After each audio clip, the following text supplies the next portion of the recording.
Hi guys, my name is Kay and I'm here to show you this super cool entertainment center. This thing is massive, it's super high quality and I love the wood color of it.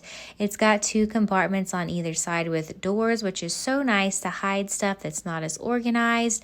A great place to put your Xbox or DVD player, and overall it's just really nice and sturdy. It has 4 plugins on top, which is super handy, and here's what it looks like at night or if the lights are out with the lighting strip.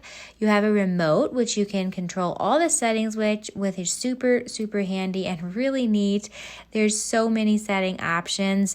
I wanted to say this took about an hour to put together, but the instructions were step by step and it was super easy. You just followed the very next step and did exactly what it said.